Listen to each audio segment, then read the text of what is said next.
Um, we'll have invocation by Mrs. Zimmerman. Let's stand, please. Our God and Father, just come to you tonight. Just thank you for this beautiful day. Thank you for this time of season when we're reminded how blessed we are to live in a country like we live in. We know it has its problems, but we live in the greatest country in the world, and I just thank you and praise you for that. God, I just want to thank you for this school district.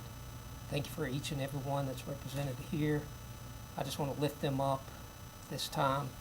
Be with all administrators, the staff, the workers, the children.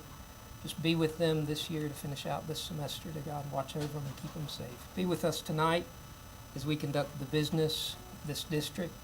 I just pray you would put your guiding hand on us. I pray these things in Christ's name. Amen. Amen. Pledge allegiance. I pledge allegiance to the flag of the United States of America and to the republic for which it stands, one nation, under God, indivisible, with liberty and justice for all.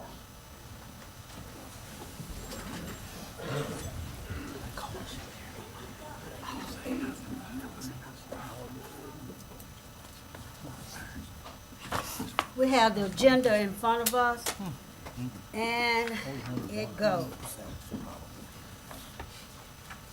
I'll tell you a funny story about that whole The thing. about that. recognition of excellence, number 5 is gonna be the recognition of excellence, ATL Hannah High School Girls Golf 2025 State Champs. Number 6, opportunity for citizens to address the board.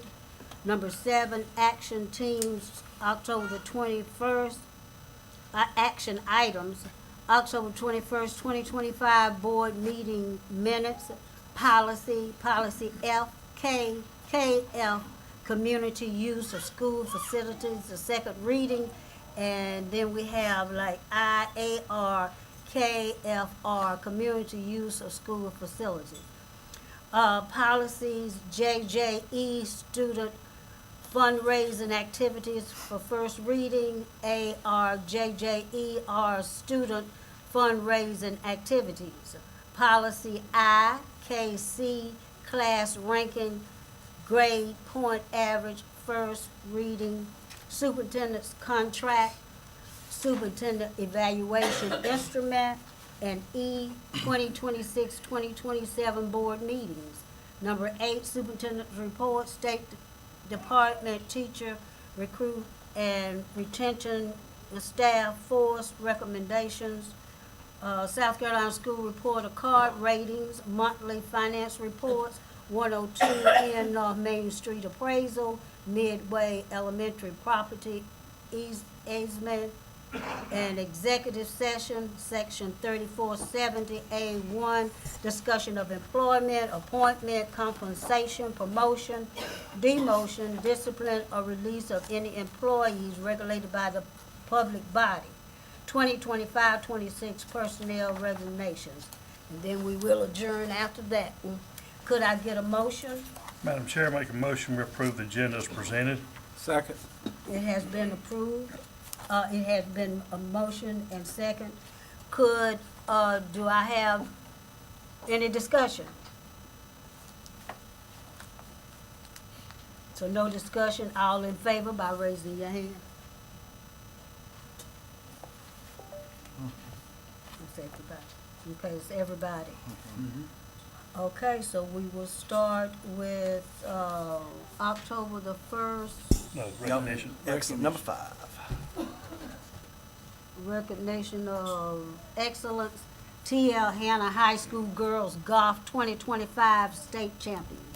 Yes, ma'am. Madam Chair, tonight we are thrilled to honor the TLH Girls Golf Team, the 2025 State Champions. This remarkable group has earned back-to-back titles, having also secured the championship in 2024. At this time, I'd like to invite Mr. Bell to come forward to recognize these outstanding athletes and their coaches. Thank you, school board. Thank you, Madam Chairperson. We appreciate the opportunity to come and present these young ladies and all. And obviously, if I get a chance to speak in front of you, I'd like to just share a quick little story. It's one of those stories from around town. I'm not originally from this area, so I hear these stories and all. I don't know, it could be 80% true, it could be 40% true. You know how stories get over the years. But the rumor has it that in 2003, T.L. Hanna had the best girls golf team in the state. They were all returning the next year, and they were going to win their first state championship ever.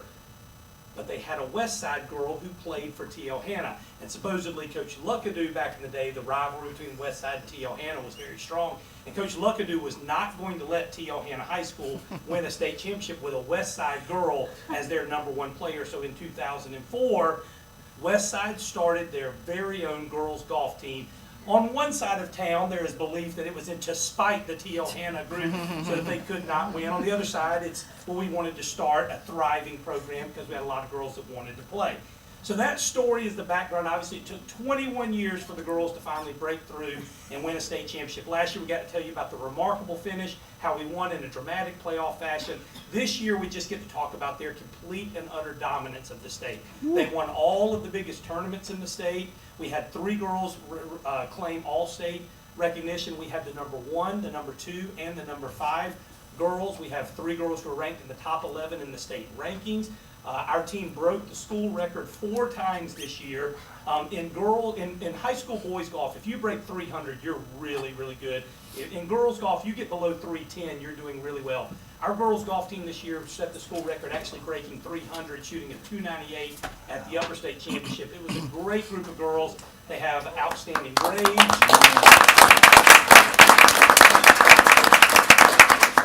They have outstanding grades, they have outstanding character, and it's just a true pleasure to be around this group of young ladies who continue to represent us all, winning their back-to-back state championship. And the person that I want to thank the most is Ted Luckadoo. Because when Ted Luckadoo started that, I'm going to bring this full circle, I promise, I'm getting there. When Ted Luckadoo started the girls golf program at Westside High School, there was a 7th grade girl who joined the golf team at Westside. Her name was Gabby Simpson. I looked up her scores today and showed them to her because she shot a 62 in the first match ever against T.L. Hanna, and at the region championship her 7th grade year, she shot a 122. She worked really, really hard as a girl golfer. She played all 6 years. She ended up earning all-region status. And she was a great high school golfer. She went on to college. She got married. She became Miss Gabby Kitts. She got a job teaching at Robert Anderson, and when the job came open at T.L. Hanna, she was given the job by former athletic director John Cann and transitioned to being a teacher at T.L. Hanna High School. So our 2-time defending state champions, Coach Luckadoo may have cost us one 21 years ago, but he may have also opened the door for these 2 championships, because I don't know if Gabby Kitts would have ever gotten involved with golf if they didn't start the program at Westside High School. So I'm going to introduce our girls, and I'm going to start with our coach, because we made her go last year, so I want to make sure to recognize her. If everybody will do the applause at the very end, because it's a lot of girls that we'll go through. Girls, we will walk through, we'll shake hands with everybody, and then we will do a picture. The most important thing is to make sure that when I take the picture that you're looking at me, because I have the most followers. And number 2, I want to make sure that there is no one standing in front of Mr. Price over here in his gold T.L. Hanna shirt. So girls, y'all make sure that you position yourselves so that Mr. Price is prominently featured with that T.L. Hanna shirt on. I would like to introduce to you our team, led by our head coach, who was the state coach of the year. And again, we'll hold all applause till the end because it's a long list. She was the statewide coach of the year last year, Miss Gabby Kitts. Our assistant coach, a T.L. Hanna graduate who teaches on the west side of town, Mr. Eli Rowland. And then golfers on the golf team this year, Miss Katie Grace Wolford. Come on through and y'all shake hands as you go through the line. Miss Emma Hawkins. Miss Madeline White. Miss Hayden Bell. Miss Reagan Joseph. Miss Aislinn Smith. Congratulations. Miss Parker Fultzer.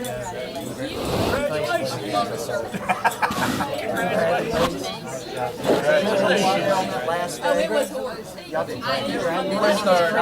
Congratulations. Great job. Congratulations. Great And then job. real quick, I wanted to save our 3 for the end.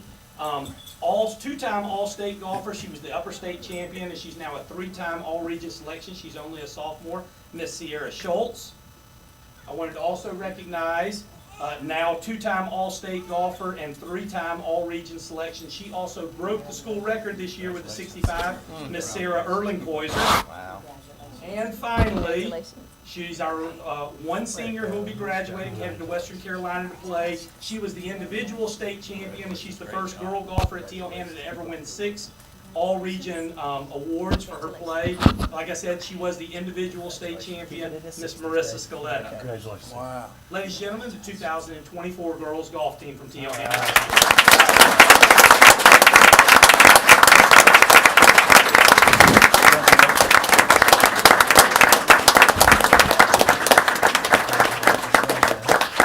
Coach Bell, we've got one problem I noticed today. We're gonna need a bigger sign on 81 for all the state championships of golf. All right, girls, y'all come slide this way a little bit. Very good. Make sure we leave Mr. Price wide open there. All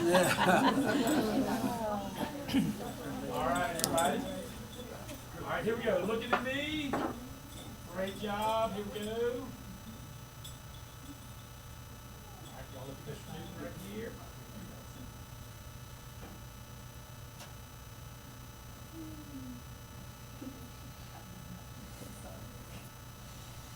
All right, thank you again, board members. We appreciate the recognition. Congratulations, proud of y'all. Some impressive scores. Great, great.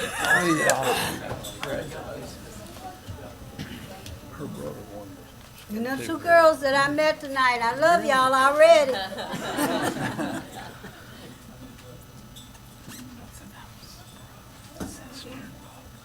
By the way, that golfer was Elizabeth Freeman.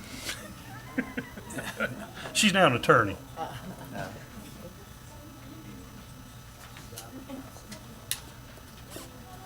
Bye, buddy. I got ticked with Paul Brown. Used to coach him. I said, Paul Brown? Yeah. I'm Yeah. thinking of Paul Brown. When he was at Matthews, I said, you must be a good golf coach. He said, yeah.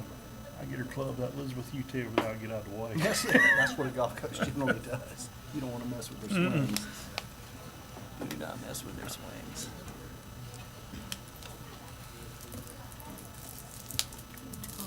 Now it's an opportunity for citizens to address the board. They are Cynthia Wanzer. Cynthia Wanzer. Wanzer. Good evening again. Cynthia Wanzer, STEM teacher, Nevitt Forest Elementary School. The longer I teach this class, the more I see its necessity. A perfect example of this that I'd like to share is related to the T in STEM, technology. Students are expected to use Chromebooks for a variety of tasks throughout the day, which I believe is an integral part of their education. However, they're never actually being taught how to use a Chromebook.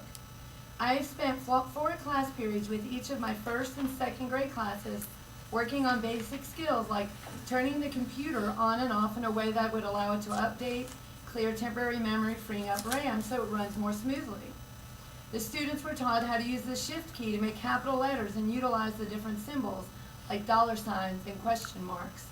We also worked on how to use Google Slides, which are used in e-learning, how to use the undo and the redo buttons, all necessary skills that are never really being taught anywhere else at any other time. Classroom teachers certainly don't have the time to do this. With the older grades, we've used Book Creator to practice those skills and drag and drop, cut, paste, etc. These are needed skills but are never explicitly taught. Ongoing research demonstrates that early elementary years provide a critical developmental window when children's brains are highly receptive to new concepts. Introducing structured inquiry-based STEM instruction before the age of 8 significantly increases the likelihood that students will develop positive attitudes and sustained interest in these subjects through middle and high school. Early STEM learning leverages children's natural curiosity and capacity for play-based discovery. Research shows it fosters critical thinking and problem-solving skills by encouraging students to ask questions, form hypotheses, and test ideas. It develops a resilience and a growth mindset as children learn that mistakes are a natural part of innovation. It also enhances language and communication skills through collaborative projects and scientific discussion. However, current time allocation is insufficient. When examining district schedules across the country, elementary teachers typically spend 15 to 20 minutes per day, alternating between science or social studies.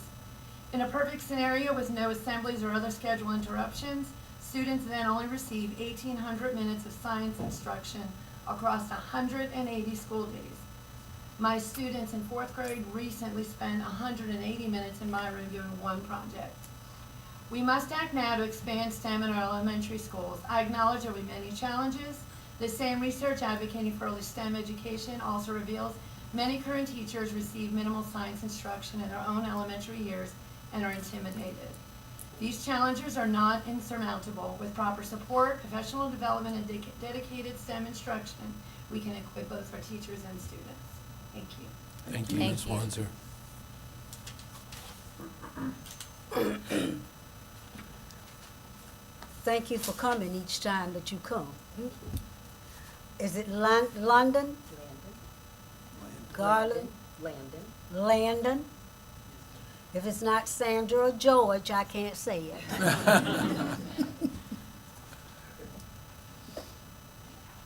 Good afternoon. Good afternoon.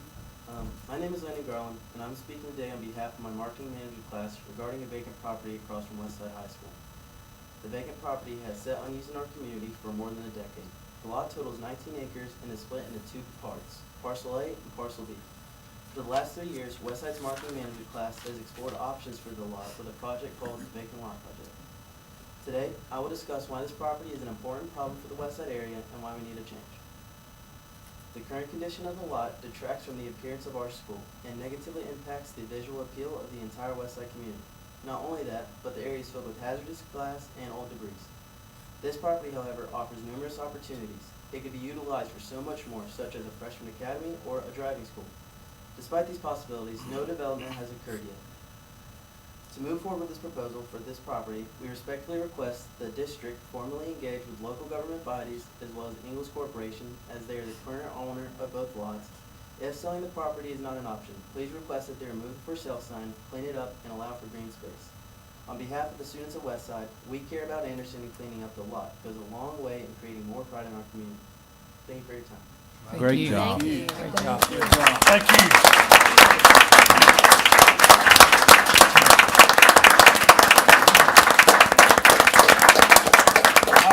I hope somebody sends this to Ingles. They keep turning their nose up at us, and when students are worried about the appearance of their community and their school, that tells us something. I'm proud. Thank y'all. Great job.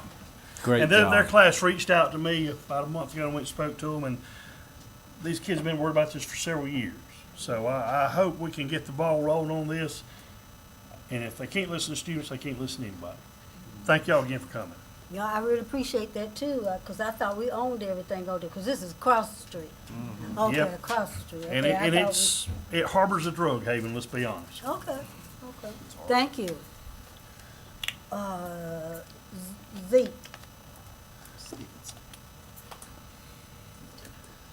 Good evening, Board, Madam Chairwoman, Superintendent Kelly. I come to you tonight as a proud member of the Rotary Club of Anderson County. I wear this Paul Harris Fellow lapel pin on my jacket anywhere I go because it represents Paul Harris, who started Rotary clubs in our country. And he started it on the basis of service above self. So tonight, I challenge you to serve with the mindset of service above self.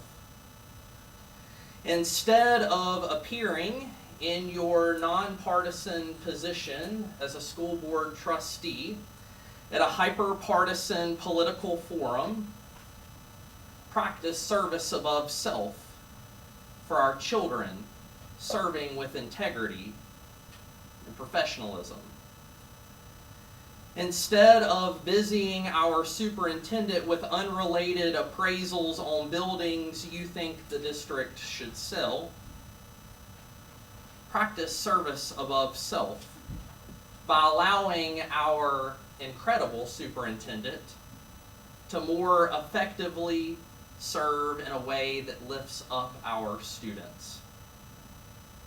Instead of bickering over your differences in philosophy or political perspectives, practice service above self by giving teachers, staff people, and this administration the resources they need, and most importantly, your trust and your respect, so that they can do the jobs that they have given so much up to do more effectively and with more passion and with more courage.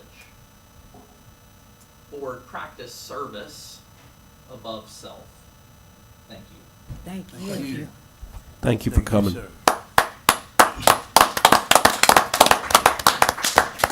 I need to stop on that one. Thank you, I appreciate that. I could say this one. Courtney's Goldsmith.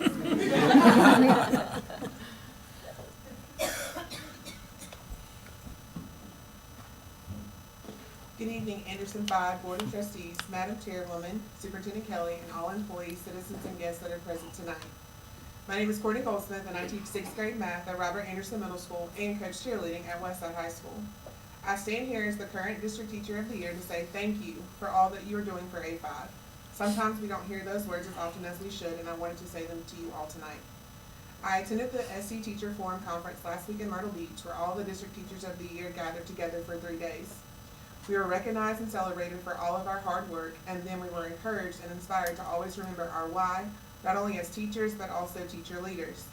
I left feeling so empowered and grateful for this position and to represent Anderson 5. At one of the roundtable discussions, I got the opportunity to talk to and hear from other teachers across the state about their schools and their districts. I was surprised at some of the comments and left the table feeling grateful for the support, leadership, and dedication for my own district. And the annual bonus is much appreciated too. As I close, I ask that you keep me in your thoughts as I get ready to take the next steps in the application process to become the State Teacher of the Year. Thank you. Thank you. Thank you. I tell you,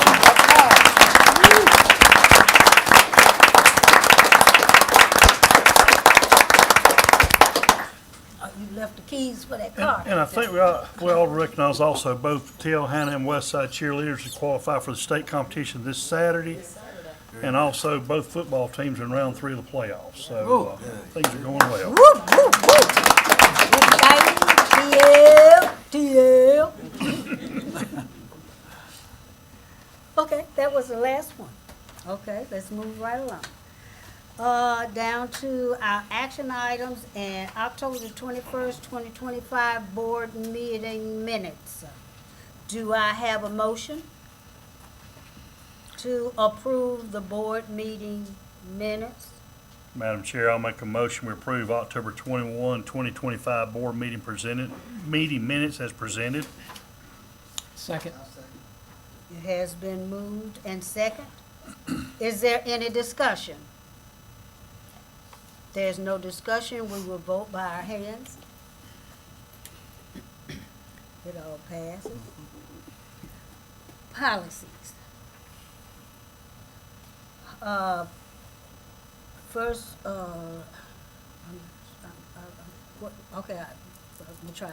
Policy KF, Community Use of School Facilities. This is the second reading of that. Yes, ma'am. Madam Chair, I am presenting the second reading of Policy KF, Community Use of School Facilities. There have been no recommended changes since the first reading was passed on October 21st, 2025.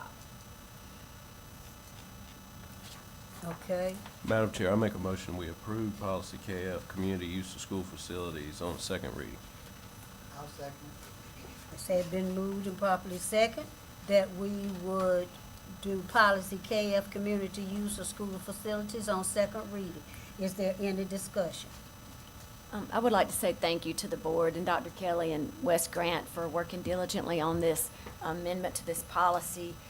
It will have a positive impact on clubs such as the Good News Club that benefit children, teaches the children the Word of God through memory verses, stories, games, and songs.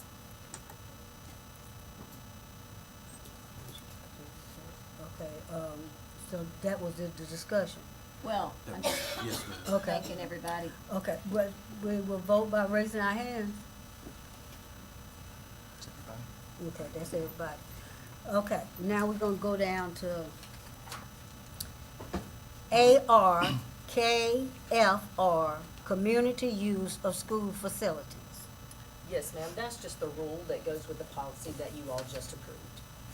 It's just a rule. Yes, ma'am, it's an administrative rule, so it doesn't have to be voted on, it's included in It's your included packet. in that, yeah, policy. Yes, Okay, ma'am. so it was already done? Yes, ma'am. Okay, Yes, ma'am. gotcha, okay.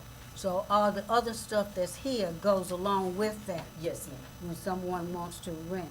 Yes, ma'am. Okay. That's the So, application. so anybody now can rent it for nothing? We'll have to update the policies online, and we'll send that off to get that updated, but yes, ma'am. Well, it depends on those parameters. Depends on those parameters, if it's after the instructional day, and if no supplementary services are needed, and if it ends 1 hour before the custodians or IT, if those folks leave for the day. Okay. Yes, ma'am. Okay, gotcha. Okay, the next one would be ARJJE, student fundraising activities, and this is our first reading of this. Yes, ma'am. Madam Chair, I am recommending the approval of the first reading of policy JJE, student fundraiser activities. This policy was discussed at the October 30th work session, and as discussed, Ms. Galloway revised the policy to provide more clarification. The October 30th draft version included the following statement: no one may solicit monetary contributions from students at any time. After discussion with you all on October 30th, we felt like there needed to be further clarification of that. So the first reading that we're bringing forth tonight recommends that no individual organization may solicit, meaning to urge or require the giving of money or donations from students at any time, and under no circumstances should students be compelled or pressured to contribute. And so, as you have in your packet, you will see the draft at the top, but we included the original policy, JJE, the one that is located on the website right behind that, because this policy has changed in its whole being, verbiage, if you want to call it that. So I will read the entire policy for folks sitting in the audience and those at home of what the revisions and what we're recommending for to be voted on for first reading tonight. So it says, policy JJE, student fundraiser activities. Purpose to establish the basic structure for the conduct of student fundraising activities. Schools will keep fundraising campaigns to a minimum to avoid impairing the efficiency and effectiveness of the education program. In addition, schools may undertake such campaigns only under the following circumstances. No individual organization may solicit, meaning to urge or require the giving of money or donations from students at any time, and under no circumstances should students be compelled or pressured to contribute. Students in grades pre-kindergarten through 8th will not participate in door-to-door fundraising. However, schools may use these students as couriers between school and home for information, order blanks, and materials about fundraising activities sponsored by the school and school-related organizations such as the PTO or PTA. Schools will not host paid admissions to school-sponsored activities during the school day. Fundraising campaigns sponsored within the school must be in support of specific student activities or projects that will contribute to the improvement of the school's program. The principal will approve and supervise each campaign. Students may not participate in fundraising activities during school hours without the express approval of the principal. Students will not solicit personal contributions to meet the basic needs of the school or to finance extracurricular activities. No student organization may sell, distribute, or advertise services, written materials, or items from private sources on school premises or in the school or school district without the permission of the principal of the school involved and the superintendent. Organizations or students seeking to distribute materials to students unrelated to the individual school or school district must have permission of the superintendent. All foods sold on campus during school breakfast and lunch meal times must meet USDA Smart Snack standards and are limited to only 30 events per year. Each event must receive prior approval from the Director of Culinary Services. So I read through that entire piece because if you look at what we have currently in our policy, it is a complete change from that. So that is what we discussed on October 30th with that extra clarification being provided from that first bullet item. And so I will recommend the policy revisions for policy JJE, student fundraising activities, for first reading.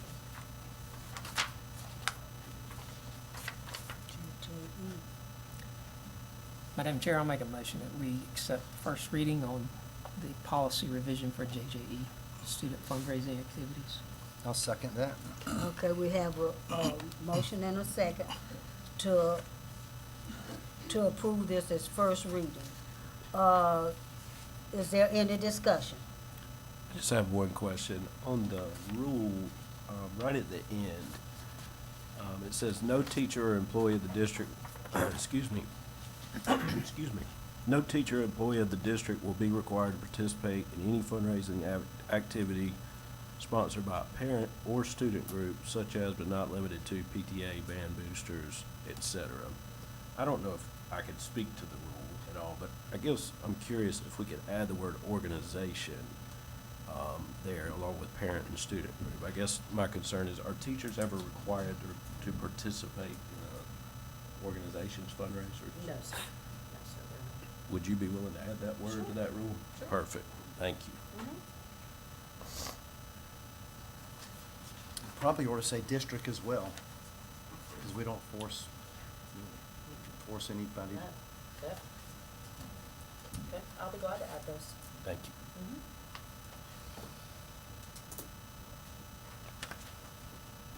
Okay, we had a motion, we had a discussion on it. So all in favor of approving this JJE, by raising of hands? Okay,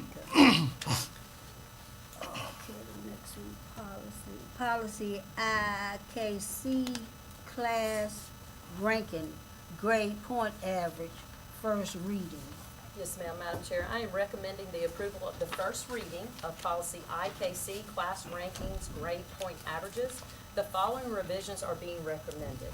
The second paragraph states, the class rankings for students who graduate in 2016, 2017, and years following will be computed using the weighted courses and grading scale found in the current, and what it says for us right now, found in Administrative Rule IKCR, but we're slashing that and putting the current course catalog that is established.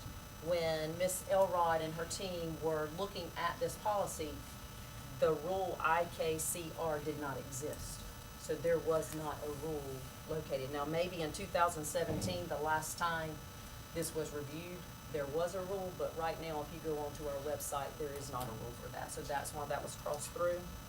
And then the next change, it says in the next line, administrative rule was taken out and replaced with the policy. So see also the policy for grade assessment system, IKA.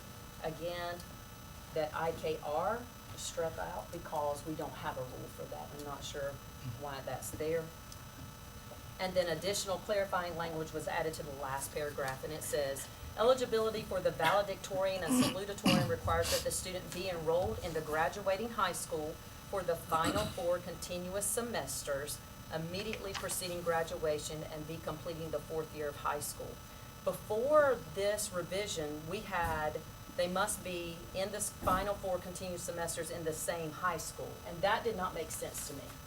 A child that's at Westside High School that transfers to T.O. Hanna, or a child that's at T.O. Hanna that transfers to Westside, should still be eligible for valedictorian and salutatorian. We're one district.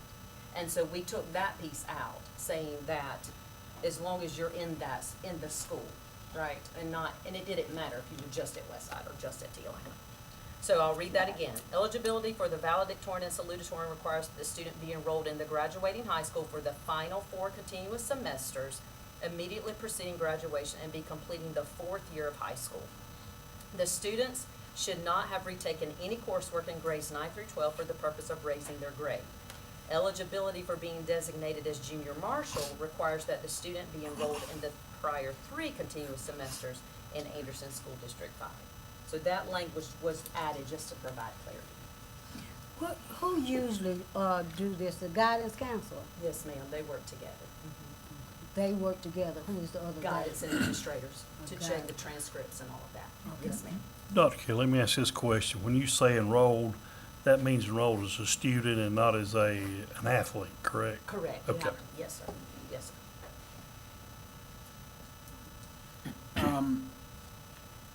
I have a couple of questions. Ms. Elrod, if you want to go ahead and come on up.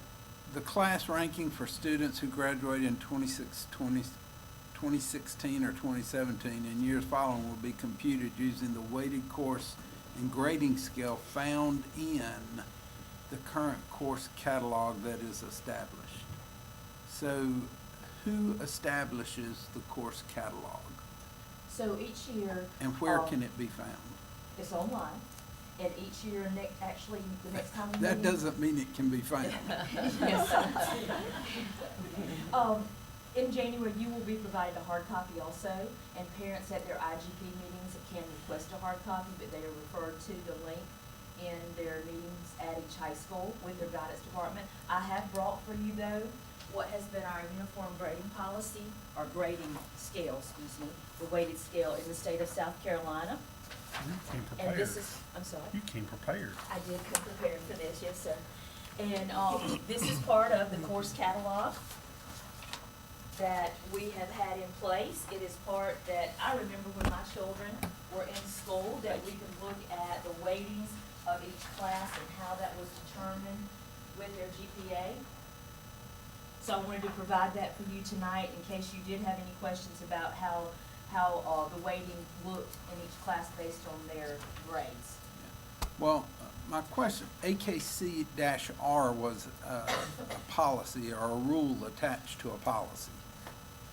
And the board can vote on the policy. Yes, sir. With it just saying the current course catalog, are we losing control of the grade point average that's used to pick our valedictorians? No, sir, those, also what happens is a committee meets from each, there's a combined committee from each high school to talk about that, and most of them are guidance counselors and some administrators that look at those course catalogs each year to determine what courses are applicable from the state and what we can continue to fully fund offering at our high schools. And if there are some things that cannot be funded, we have some online opportunities that we can apply for and some different avenues that we can offer students access to some courses if they need to go a different route and we do not have a class made at that time. And on the paragraph that starts eligibility for valedictorians and salutatorians, the sentence that says the student should not have retaken any coursework in grades 9 through 12 for the purpose of raising their grade. So if they've passed the course and done what they needed to do to get that Carnegie unit, they just can't retake it and replace that Carnegie unit with a higher grade. Of course. So it's talking here about the course itself. Not a test, So maybe we need to reword coursework. okay? Coursework to me does not sound like You're thinking the it's being course a test itself. or- Yeah, can a valedictorian not have retaken one test during their 9 through They 12 can, year? yes, sir, that is part of our retake policy. Yes, sir. So I would request that coursework be stricken to course. Yes, sir. Dr. Kelly, do you think that Mr. Price's point should be clarified in there about them being enrolled? I mean, is that defined well enough? Is somebody in athletics gonna say, well, I am enrolled in athletics? I mean, do you think that's sufficient? We don't have any issue, does it? How'd you put it, Mr. Price? Because if they're zoned and not enrolled in our schools as a student, they can participate in extracurricular activities. They can. But I didn't know if that meant they were enrolled or, the terminology, I think I would specify Let me that. investigate that and let me see, because you're right, they do count as part of enrollment for the schools because that's how the South Carolina High School League determines which division that we need to be in. So let me look at that, let me investigate that, and then I will Okay. talk with, Ms. Elrod, and we'll make some changes to that and bring it forth at the next meeting.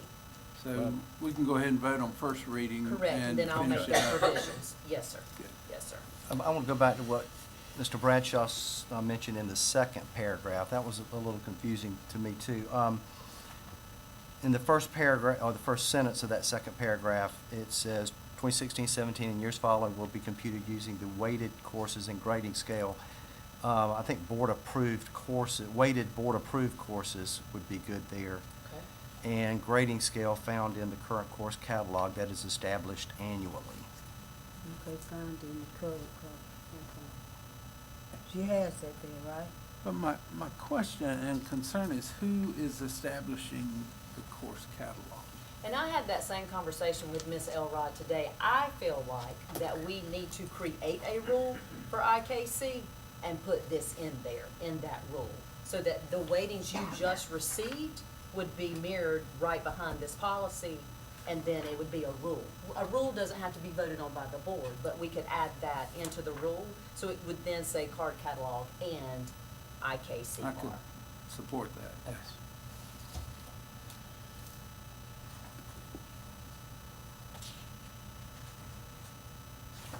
But you did say something about, the student being enrolled in the school for those 4,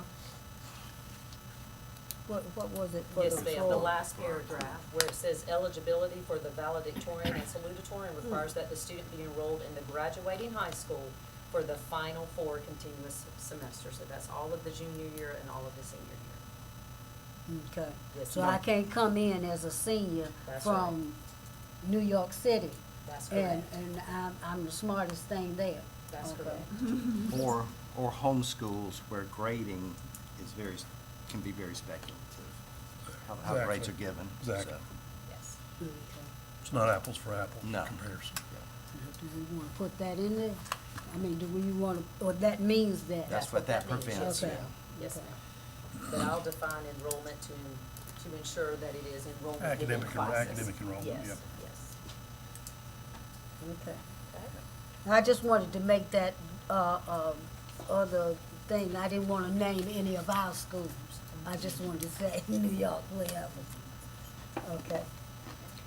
Thank you. Okay, do I have a motion to approve this first reading? I think we've already had we had, Not for IKC. okay. I'll make a motion to approve the first reading as presented and discussed. So moved. Okay, we have a second. So, let's show a show by, hands. Okay, first reading.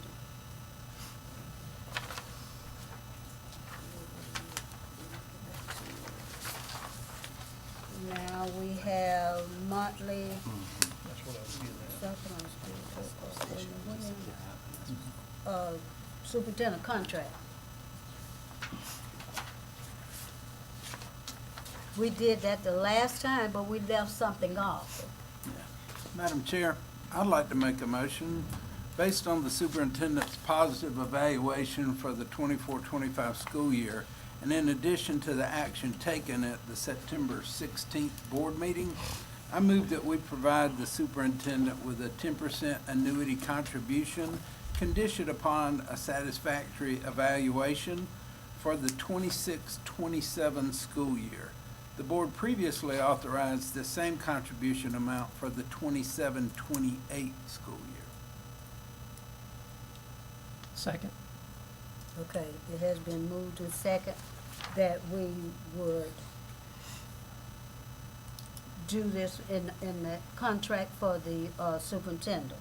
Do I have hands Hold on I got a question. or discussion? So just from my understanding, this was some sort of oversight in the way the board Yes. came out? Okay, so the board's intent, everybody believes, was to approve what we're approving now. When we did that in the September Yes. meeting, but there was some sort of technicality, is that correct? I We think that was didn't pointed say out it by right, or- Ms. Hannah, wasn't it? She was, Yeah. Allison Hannah. That I we think she was did. actually in attendance. Yeah. Okay, so we're just cleaning up sort of technicality. Yes. Yes, sir. Just for my sake, you do all believe that we intended to do this then, and we're just cleaning that up. Does that make sense? Yes, what is, I yeah. assume that's why he made the Yeah, motion. that's exactly. Okay. Okay, do I have that was a motion, do I have a second? And now it's discussion. We just had that. We had the discussion. Could I show of hands? Okay, thank you. Okay, now we're down to the superintendent evaluation instrument. Yes, ma'am. Madam Chair, as we discussed on October 30th, 2025, we discussed at length the superintendent evaluation instrument. I have incorporated the ordner scale that each of you requested that I put in that, and so I'm recommending the approval of the 25-26 superintendent evaluation instrument.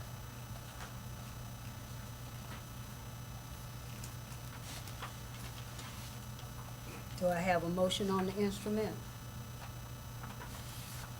I make a motion having added the necessary requests from the board that we approve this. Can I get a second? Second. It's approved in second. Is there a discussion? Yes, ma'am. Bear with me 1 second. Let me get to what I'm looking for here. Okay. So, I need to understand where we are in the life cycle of an evaluation instrument. So according to the contract, which my understanding, and y'all correct me if I'm wrong, the contract sort of is the governing document on how we conduct the superintendent evaluation, correct? Because we don't have a policy. Is that how y'all understand it to be? No, we don't have a policy. But are we as the board accepting the contract as being the governing document to how this works? Or are we sort of operating outside that? Is there any thoughts about that? My thoughts is we're using the contract. Okay. So the contract talks about, in the life cycle of a superintendent evaluation, the first thing that's done is the board meets to determine what the district's goals are. And then it reduces those for a year, whether that's a school year or a calendar year, it doesn't specify. And then those goals are reduced to writing, and then the superintendent is evaluated according to those goals. So I'm not sure that has happened yet for this year, or I don't remember such a meeting where we've done that yet. And then the contract goes on to say, and then once you've had this meeting where you determine what the district's goals are, and those goals are reduced to writing, and then, let's see here. And then you determine that that's how the superintendent is going to be evaluated. Then the superintendent brings an evaluation instrument forward, and then the board meets to discuss it and attempts to come to a consensus in good faith with the superintendent on an evaluation instrument, and then we evaluate them. I guess the plan is to continue to do it in the fall. So I guess Yeah. I'm wondering about the meeting to determine what the district's goals are. Needs to be done first. You all want me to speak on that? Yes, Please. please. Yeah. So on October 30th, I brought forth the goals, and we talked about the goals, and they're in your packet as well. They're listed on the first page up, actually the second page, the cover page is the first page, so they're listed there, and those were brought forth and discussed for a little bit over an hour on October 30th. And as I had discussion with the board members on that day, the focus of that day was about making sure we have a rubric. And making sure that that was included. And at the end, so I'm gonna be looking at placing the rubric in there for you all to utilize these goals. And I know Mr. Hughes talked about subjective and objective goals, and we talked about that and how that goal number 2 is about academics and all the data deliverables, actually, that you have in the calendar. Ms. Burris, may I borrow your calendar right fast? Thank you so much. This calendar was passed out to you all, and it has the data deliverables on it, and we talked about that in October 30th, and how that data was going to help you all identify whether progress had been made toward these goals or progress had not been made toward those goals, and we have it outlined for the entire year. And so we talked about the goals on that day, and then from there, as we've left out, We talked about how these were the goals, this was going to be put in. We talked about the indicators also, that's included in your packet. Indicators for each goal of what you would have to base that opinion on, and then you all wanted me to add anywhere between a 3 to 5 rating system, 3 points to 5 point rating system in this instrument. And so I looked at a variety of instruments from around the state, actually looked at 17 different instruments, and actually looked at the recommendation from the South Carolina School Board Association as well. And so I just chose this instrument that talks about above expectation, meets expectation, below expectation. So there's your scale. You look at each goal. So from that point, those were the goals, and those were the rating system that was put in from our discussion from October 30th. Did I understand you, a rubric is coming? Did I hear you say No, that? the rating scales. The Okay, rating I thought you mentioned a rubric. No, Okay. Now, I did include, which we have not done in the past, if you look at right after the evaluation tool where it has the superintendent indicators, I did include that I will be providing for you in September a narrative, a report for each of the goals and how I feel like giving you evidence of that, of how we progress towards that goal. So you would have that in September, and then in October after the report cards are released, because by law, they're supposed to be released by the end of September. This past year, they passed a proviso that allowed for them to be released on October 15th. But as you all know, some things had to change, and then that wasn't released until the first week of November. But if we go by the law and the recent proviso, which we know a proviso is only a year, so that proviso might not be in effect next year, and so the law says the end of September. Having the report to you in September, report cards, if they come out at the end of September, giving you the month of October to complete that. So that's the instrument and the piece that I think that's going with the contract. And so the contract talks about let me read the first sentence of the evaluation section. The board and superintendent shall meet at least once annually and may include other appropriate school officials of the district for the purpose of establishing district goals. So is that what's established as district goals? I felt like it was because we worked together on October 30th and we had that hour-long discussion about it. Yes, sir. I think, my opinion, just for the board's use, is I think those are goals for our superintendent. I'm not sure those are district goals. Okay. And then I guess the second question I would have would be, Dr. Kelly, and what you put forward, so you see this as we would evaluate you and when? What are you suggesting there? When would you be evaluated? So in October of Okay. 2026, yes, sir, Okay. for the 25-26 school year. Yes, sir. October 26. And we anticipate the report cards coming out in September if By something law, doesn't. they're supposed to come out by the end of September. This past year, they passed a proviso that allowed them to go by October 15th. Unfortunately, due to unforeseen circumstances, the state had to extend that to the first week of November. And I want to, my interest is to give you some stability in your evaluation if, year over year. Also, it's up to the board how they want to, it's up to the board and the superintendent how they want to evaluate each year. But just so I get my head around it, when would we next look at an evaluation? Does that make sense? Yes, sir. It makes perfect When would we sense. next work on your evaluation for the following year? So we are behind per the contract. This meeting, what we're doing right now, should have taken place in either May, June, or July. Right. And so what I am proposing is that in May, June, or July, we go ahead and solidify what's going to be utilized for the evaluation instrument for the 26-27 school year. If I could jump in here, it's a good point.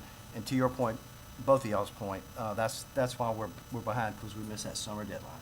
So you included in our packet the board annual calendar. Are you considering that a part of the evaluation instrument?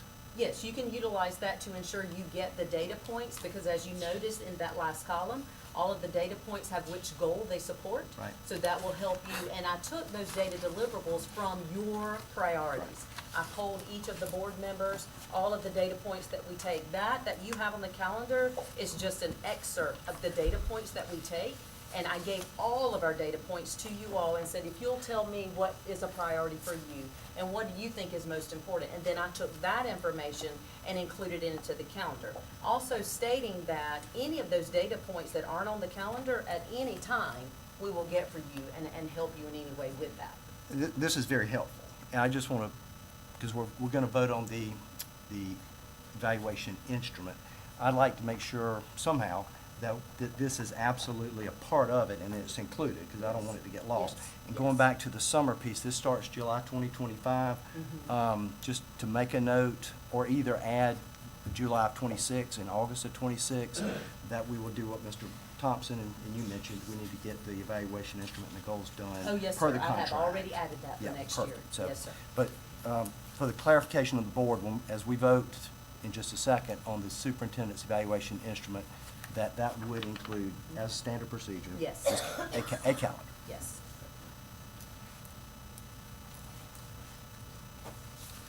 And I think my last question here would be, I think, Mr. Kay, I don't want to put words in your mouth. I think there was maybe some discussion, I don't know if you remember, about us determining what each of these evaluation scores meant, because there was some desire by some board members potentially to sort of bring the evaluation into the hands of the board, where there could be, you know, the best evaluation we could get and not necessarily use a third party, in the case we have been an attorney, to write up something that may not necessarily reflect what the board wanted to do. You remember something like that? I could be wrong. Maybe having some, hey, above expectations means this.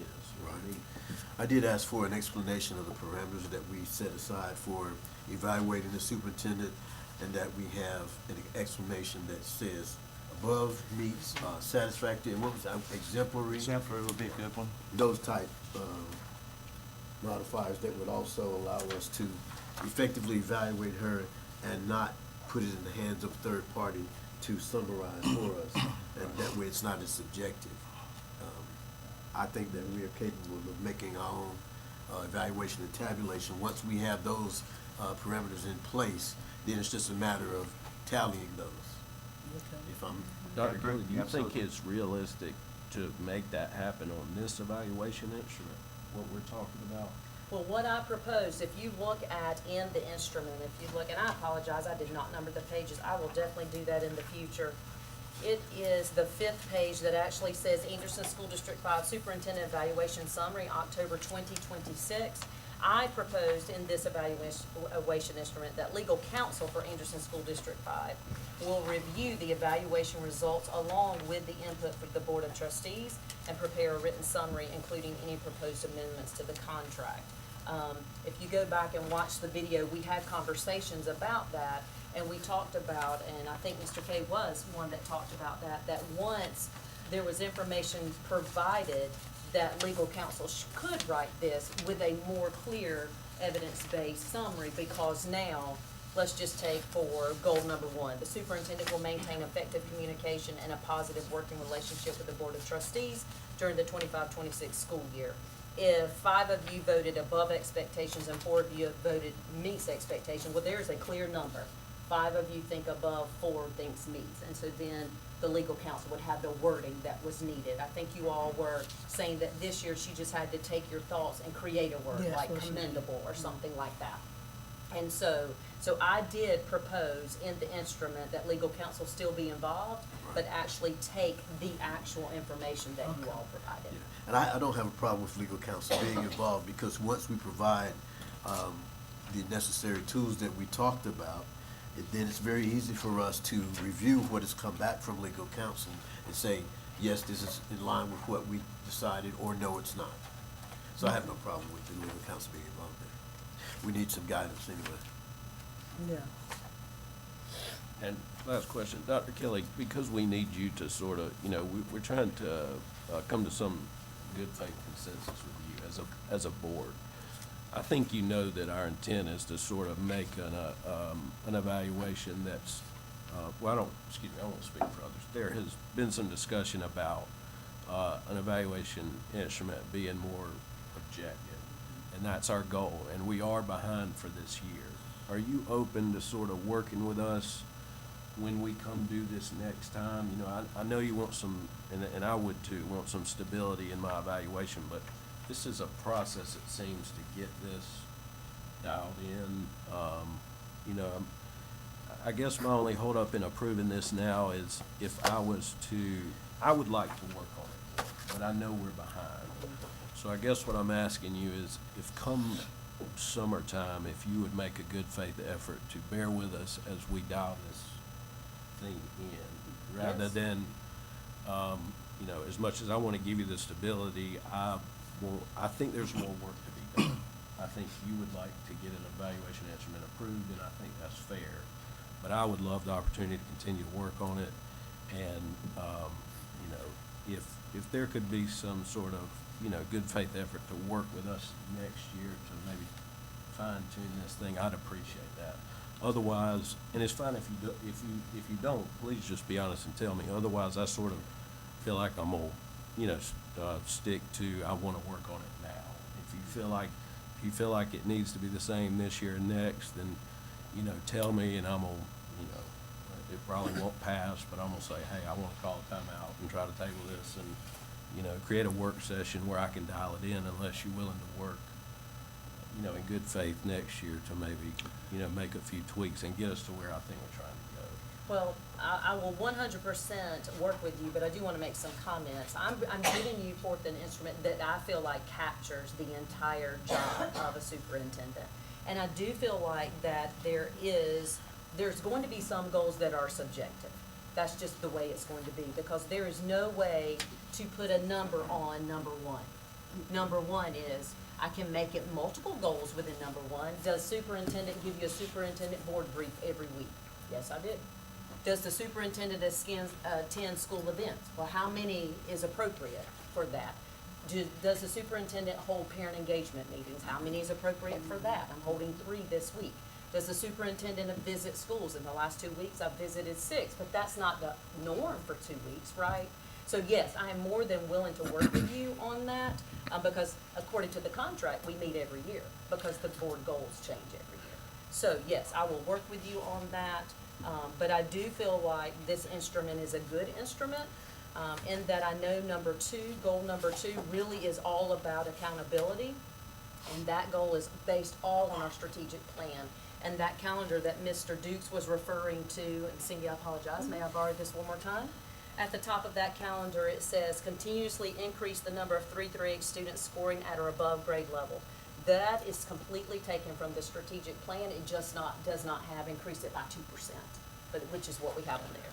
And I would like to interject one thing. Yes, sir. I keep hearing Mr. Thomas say, no, we're a board, we'll do this as a board, not as an individual, to come up with a plan. I don't think it needs to be one person, one board member. It's not one board person's opinion. It needs to be done as a committee. Well, and the contract says, Mr. Thompson is right, the contract He says. just keeps saying, that we need to do this as a board. It also says that we establish a board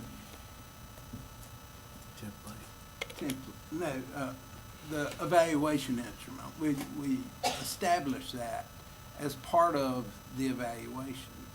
So what we do this year doesn't necessarily mean that's what we'll do next Correct. year. That's correct, that's correct. So, Yeah, so, I yes. think it answers your question satisfactorily the way you're asking it, in my opinion. Yes. Because we do establish it every year Right, as wow. part of the evaluation. And I just, you know, I want to give her some stability, because I know we're changing it. I'm just, you know, and I think what you're saying, that the contract does cover that. But again, not asking for any commitments in the future, just that you know, when I say I'm being open, that if I was to vote no, it's because I want to continue to work on it. And I think it still needs work, but I know we're behind. And I would also encourage the board that we need to sit down and set some district goals. Madam Chair. Mr. Thompson, excuse me for pointing you, but you said you're not asking for any commitments, but you just asked the superintendent if she would commit to making a good faith effort in June, July to sit down and draw this thing in. Is that correct? I may have misspoken. It could be. So, I mean, she's not gonna, it's like Mr. Price says, she's not able to sign some contract with me. What I'm trying to get out there is, I want to get the superintendent evaluation, I want to work on it. And it was kind of a mess last year. We're behind on it this year. She's made an effort to change it, and what I'm just sort of speaking to is I would like to continue to work on it. There seems to be some urgency to move forward, and so I'm sort of having this conversation about if I was to make a good faith effort with my vote, I'm not speaking for the board in any way, is not just her, but is the board open to continuing to maybe be critical of this and potentially next year create a work session? So my question to you again is, are you asking for a commitment or you're not? I think you're posing a poor question. It's pointless. No, I think you're posing a poor point, and you're not clarifying yourself. What you're saying is, I'm not asking for a commitment, but then you tell her, would you be willing to make a good faith effort? That's asking for a commitment, sir, in plain English. Now, if you misspoke, then we'll take that, we'll correct the record. But until you explain what you're saying, I can't move forward or take a vote on what you're saying. Madam Chair, may I interject? Earlier I asked about the calendar and emphasized that the calendar, and the superintendent said the calendar is a part of the evaluation, and on that calendar in the summer, I suggest you, it's got to be done by September 1, correct, as I recall, the evaluation instrument by September. Yes. So you mentioned May, June, and July. Let's just get that in that calendar. It's part of the evaluation. It says something to the effect of, the board is going to work on the evaluation instrument during May, June, and July. Okay. So I think we have a commitment there from the superintendent. I think Mr. Thompson is correct, asking for a good faith effort, I think I heard him say, and that's what's being given. If we get the calendar, it's there, then, and we approve it, it's done. Well, as of now, we'll go ahead and vote with the superintendent evaluation instrument that she already has, and then we could go and work on it as you just said. That's correct. This So summer. we've had discussion and all, so can I get a vote? In favor? Okay, good. The next thing is 2026, 2027 board meetings. Yes, ma'am, Madam Chair. I am recommending the 2026, 2027 board meeting dates based on policy BE. With the approval of the 2026, 2027 board meeting dates, I will ensure the 2026 Anderson School District 5 board meeting dates, place, and times are provided to the media and posted in this building. Madam Chair, I make a motion that we accept these dates that are provided to the board and to media for the 2026, 2027 board meeting dates. Second. Okay, it's been properly second that we would accept these dates. Could I get is there a discussion? Well, hang on, let me look at them. Like, where they at? 39, 38, They look page like this, 38. Mr. Price. Wait. Mr. Price, Yes, ma'am. look over here. I didn't have that in my packet.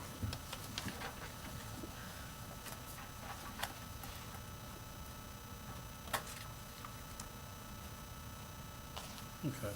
Have to check your tax schedule, your tax Yeah. deadlines. Check my work schedule. Your work. I do work. Regular chicken, You do work. I do work. Okay, that sounds good. So there's no No meeting on discussion? April 15th. Could I get a hand?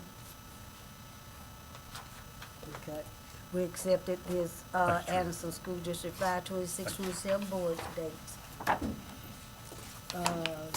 did I not see that? Superintendent's report, Yes, ma'am, Madam State Chair. Department, teacher recruitment and retention task force recommendations. Yes, ma'am. If you look, I gave everyone a folder at their seat. There are several items that I want to bring your attention in that folder. And that first one being the State Department Teacher Recruitment and Retention Task Force recommendation. It is behind the calendar. So everybody has the calendar in their folder, but behind that, you'll see an item that's paper clipped together. That's what we'll be referring to. And I'll just go over it briefly. This is a working condition survey that our teachers have been utilizing for 2 years now. I want to thank Ms. Buffer for pulling this information and getting this together for you all. In 2024, our teachers completed this survey, and then in 2025. And what you have in front of you are the 2025 results. And we had 656 of our teachers fill out the survey. It was sent to all teachers. How many do we have? 800, I'm not sure. I know it's 65% of them. Okay. Yes, 65% of them. So 65% of the teachers completed it. And there's two classifications within this evaluation. One is resources and one is demands. And on that front page, it gives you an explanation of that. But what I thought was very, very interesting, if you'll take that first stapled piece and put it to the side, if you'll look at the pieces behind, you'll see that there's one that breaks down for our teachers administrative support. And on this, it's a range, a 7-point scale, but it's 0 to 6. So the highest you can get is a 6 on this. It's a 7-point, but it's 0 to 6, 0 being that lowest point. And so you'll look for administrative support. Our teachers saying that administrators, I just look at the top 3. And the key is down at the bottom. So our teachers said that our administrators have a positive interaction with them, and they gave it a 5.2, which is in between agree and strongly agree at the bottom. The next one was show fairness in your teacher evaluation. Our teachers, 65% of them said that our administrators show fairness when they're evaluating them, and then show confidence in your ability as a teacher, that our administrators show confidence in their ability. So it gives you information, and then it breaks it down between novice teachers and experienced teachers. What's the difference in numbers of years for a novice or? 0 to 3 is for Okay, novice, and okay. more than 3 Thank is experienced. Yes, sir. And then it breaks it down even to our elementary teachers versus our middle school teachers versus our high school teachers. But what I like about this survey is that it gives you in-depth information from our teachers. And so you have this one about administrative support. The next part is professional development. How do they feel about the professional development we're giving them? The next component, parent support. How do they feel about parent support and parents working with them? The next one is coworker support. How do they feel about their coworkers and what their coworkers are doing for them? And then the next one is shared governance, meaning how are they included in the school to make decisions and procedures and instructional materials, so that's in there. And then autonomy, it talks about behavior problems in their classrooms, and it talks about in your teaching, you are able to decide how behavior problems are solved in your classroom. And if you look at, it says, yes, agree is between somewhat agree, almost to agree, because agree was at 5, that they are able to solve the problems in their classroom for behavior.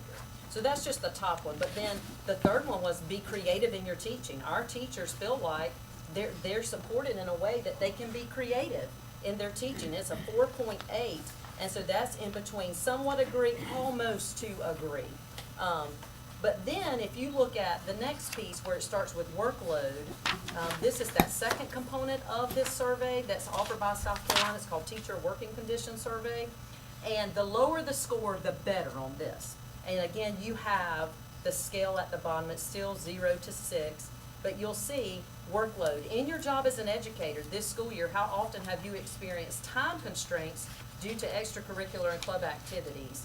That was our lowest one, meaning after school, they feel like that we're respectful of their time and that we're not trying to put a lot on them after school. But it talks about workload. It talks about student engagement. In your job as an educator this school year, how often have you experienced student use of personal tech devices? Well, I was real interested in that because we have a state law on that. And I thought, what in the world? But it was our lowest one, so that was good. And then student behavior. And I think there's a few more: organizational demands, job satisfaction. Please rate how much you agree with each of these statements. You get satisfaction from being able to teach children. That was 5.3, which means agree or strongly agree, and then additional outcomes. So I just wanted to give you this, not making a presentation tonight, but just wanted you to have it so that you could look at that. This is a survey that now we've done for 2 years. It's just a great database for us to see what our strengths are, but also to see where there are areas that we need to improve. And so student engagement was one of those that sometimes teachers feel like students, it's hard to get them engaged, it's hard to have that level. So just wanted to give that to you. Again, not a presentation, but please feel free to reach out to myself or Ms. Bufford, and we'll be glad to answer any questions. Dr. Kelly, I appreciate you getting that, this topic on the agenda. I'd asked for this specific one to be put on the October 30th work session, and due to time constraints, it wasn't, which is fine. So it's here now. I want to kind of piggyback on that, and I'm going to give out just a little bit, and this is very short as well, and it goes hand in hand with what the superintendent just presented. The statewide survey that she referred to, showed us, was basically endorsed by the governor, the state legislature, and the State Department. The State Department actually did the work, but it was a statewide effort, which gives it a good bit of weight. We're all familiar with unencumbered time. We've heard about unencumbered. We just dealt with unencumbered time for the nurses. That is a direct result from the survey, in that the teacher workload, not having enough time, was seen, and then we ended up with unencumbered time. So, you know, there was a need, and action was taken. So what you have in front of you are two more sources. The first one is, and it's numbered on the top right-hand corner, is the South Carolina Teacher Working Conditions, which is related to, I think they pulled from the same data, this organization. Over 17,000 South Carolina teachers from 44 districts participated.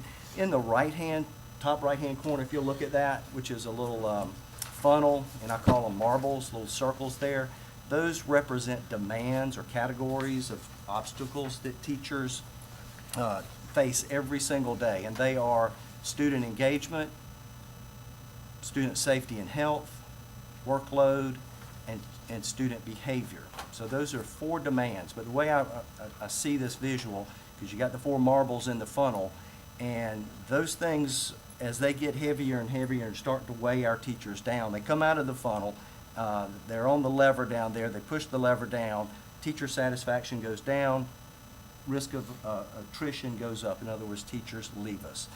This is their visual. So these are things that weigh teachers down. I would hope our goal as a board would be to try to relieve some of those weights. These are very heavy, deep issues that, you know, teachers have identified. So those 4 categories, or those 4 demands, are represented in those 4 graphs. I'm going to hit these really quickly, if you don't mind, if you'd stay with me. The amount of paperwork and routine duties, you see by a 2-to-1 margin, inadequate planning time, 2-to-1 was a major concern of teachers. And again, we've got unencumbered time. Comes right out of the State Department, out of the survey that superintendent just showed us. Second is working outside of contract hours. That's very, very similar. Under student behavior, absences and tardies, the #1 concern, with disruptive behavior coming in second. Dr. Kelly's already briefed us on the concern of absences. So how can we help as a board? Student safety and health, pressing mental health issues, again, 2-to-1 major concern of teachers. And I love graphs because they communicate so quickly. Student engagement, the very last one, and I'll be honest, this is the most difficult one for all of us. Teachers, administrators, board, which is lack of interest and student apathy. They're apathetic about being in school. That is an internal function of each student, and that one is difficult to solve, but it's a problem. So how can we figure out a way to do that? Very quickly, on the other side is a national survey that's done annually by the RAND Corporation. It's about the well-being of teachers versus similar working adults, and you have 4 graphs there. The blue graph are the teachers, or the blue line is the teachers. The green are similar working adults. That's similar working in non-teaching professions. So teachers versus all other working professions. And you can see... I'm sorry, could you, I hate to interrupt. Yep. Where did this RAND, R-A-N-D, the RAND Corporation. It's a national survey that they do every year nationally. Okay. Yeah. Has our state adopted it like the other one on the other side? No, it's just, this is just a for your information. survey that's been done for somebody. Okay. It's to make a point, and I think you'll get it Okay. real quick. And it's well-being of teachers. So if you look at frequent job-related stress, by almost a 2-to-1 margin, teaching is higher than other similar working adults. Difficulty coping with job-related stress, teachers are higher. Symptoms of depression, which is depressing, teachers are higher. And burnout, teachers are higher. So, why am I sharing this information? It's state and national data, and while it's valuable, it's not specific to District 5. What I'm asking the board, and again, I tried to get this on the work session where we could discuss this a little longer, I'd like to ask the board to consider that Anderson 5 follow the state and national models that you've seen here, and for the board to endorse a district-wide employee survey in collaboration with Dr. Kelly and her administration. I've discussed with her. She's supportive of the idea. It would be a team approach, and I know she values feedback. The rationale coming from me is, we can do more if we know more. So the benefits of a survey coming from the district endorsed by the board is to give staff a voice. We spend 85% of our budget on personnel. They are our biggest asset. If you were to speak to an employee, you'd certainly look at them eye to eye, give them that respect, but we can't possibly talk to 2,000 employees. We can't possibly, the superintendent, as energy level she has in a lot of football games, she can't possibly talk to 2,000 employees. But we can show them that support with a survey, give them that respect to show that we're listening. So consequently, I'd like to make the following motion, and then if I get a second, we can have some discussion, be happy to answer questions. My motion would be, in collaboration between the Board of Trustees and the district administration, I make the motion that we endorse the creation of an employee survey to be developed and presented to the board for final approval at our March board meeting or sooner. Would love to have been able to do it sooner if we'd have got it to it in October. Perhaps have it in time as a needs assessment. We could use as we go through the budget process, and that's possible. So that's my motion. I'll second it. I have a big, I'm confused because I thought that's what this was, a That is- survey. Yes, ma'am. The state department sends this survey out, and 41 districts participated last year. It was not mandatory, and we chose to participate, and our teachers filled it out last year in January, February. So you didn't go along with this? Yes, ma'am, I think that's great. As a matter of fact, that's kind of where this idea comes from, except that's statewide. If we could do one endorsed by the board, and I say endorsed by the board. No, that's endorsed by Trip Dukes. No, ma'am, absolutely not. This is not for me. This is to give us information that we can use in budget, and it also gives teachers voice. So yeah, I think that's a great idea, but I asked the superintendent, is there any guarantee that's going to be given next year, or the year after, or the year I after? think they are doing it for 2026, is that right? They are doing it for 2026. I don't know after that. Right. But this is what you given to the teachers? Was she From the State Department. from the Yes, State ma'am. Department? Yes, ma'am. They send that out. They handle all of that and then give the information to us. There's a dashboard that we can log into and pull reports and things from. So the state handles that piece. They've done it 2024, Ms. Elrod, you were in HR, that's why I apologize, Ms. Bever, I'm going to Ms. Elrod right now. 2024 was our first year, correct? So we did it 2024, then we've done it 2025. Ms. Bufford, have they stated whether or not they're going to extend it past 2026? They have not. Okay. Yes, and our administrators are going to be going through that this year. But nonetheless, it's not customized to District 5. But- What our survey. Madam Chair, let me interrupt, sorry. I don't think we can vote on this because this wasn't on our agenda. Correct. So I don't, I Correct. don't, we can't, this was not on our agenda, so we can't vote on it tonight. I would disagree. The State Department Teacher Recruitment Retention Task Force recommendation is what the title of, is on the front page of what Dr. Kelly presented, but she presented a survey. A survey is a survey, whether it's state, national, or district. So I would completely disagree. In these meetings, we only act on recommendations from the superintendent. Is this your recommendation, or is it Mr. Dukes' recommendation? Mr. Dukes approached me and he asked me, would I be in support of it? And I told him there were two factors for me to be in support of it. I said, one, that I had folks from the administration team being involved in that, and I've already told Ms. Elrod that if you all voted on this, that she would be our point person, because in my exact words were, I want her to be a part of knowing, she knows the teachers, she knows the principals, of what questions would be beneficial on there and what questions would not be beneficial. And Mr. Dukes was fine with that. And then I said that I wanted access to live data. I didn't want data to be completed and gathered outside and then given to me. I wanted a live dashboard, and Mr. Duke said that he wanted that as well. He wanted for every one of you to have opportunity to log into the dashboard. Now, We also talked about, we don't know what that entity looks like because we don't know what company could do that for us. So I'm glad to hear that Mr. Duke said the motion for creating, because creating, you're not voting to get it, you're voting to create it, and then we'll bring it back to you for approval if you approve of the survey. Point of order, Madam Chair, point of Go order. ahead. We're not able to vote on this. We just had a Robert's Rules of Order tutorial that explained how you get things on the agenda. You yourself stated, Mr. Dukes, that you were not able to get this on the agenda. I understand that there was some conversation over the telephone about your disconcert about not being able to get it on the agenda. So now you want to try to force it to be on the agenda. We're not voting on this because it's not part of the agenda. Mr. Kay, that's absolutely incorrect. I wanted an item on the agenda. It was not this item. It was another item that was reworded, and that was refused by the board chair. I had asked for this specific item for the October work session, a 7-hour work session that we couldn't work in 15 or 30 minutes to get it done. This was not placed on the agenda. We're not taking a vote on it. The superintendent got it on, or she assured me it would be there. It's there. Now, I've got Robert's Rules of Order. I'll be happy to read it. A motion can come at any time during these proceedings. And there's a procedure for that, sir, and you have not followed that procedure. So we are not going to take a vote on something that is not procedurally correct. So if I stand corrected by any other board member, I'd like to hear it.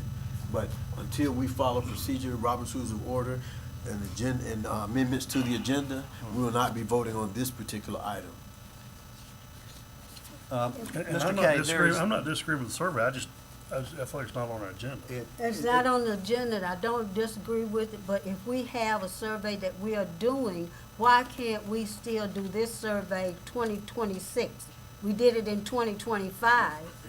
I don't understand, I don't understand, what's wrong with the state survey? There's nothing wrong with the state survey, and we could do that in conjunction with a district survey that is customized for our district, and it would be a needs assessment.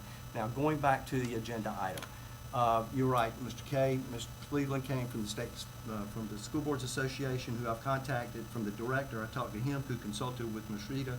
A motion can come at any time. This agenda item is on the agenda. It is about a survey. It just happens to be, does not mention the word survey, but that is what the superintendent just went over, a survey. It is germane to the topic. It is a survey, state, national. I've covered all three of them, state, national, and local. So If we review, Madam Chair, if we review, Madam Chair, if we review the record, you yourself stated verbatim, I was not able to get this on the agenda The due to some time October constraints. 30th work session, Okay, but sir. this is not on the agenda tonight either. It's Not for you. it's Wait, excuse me.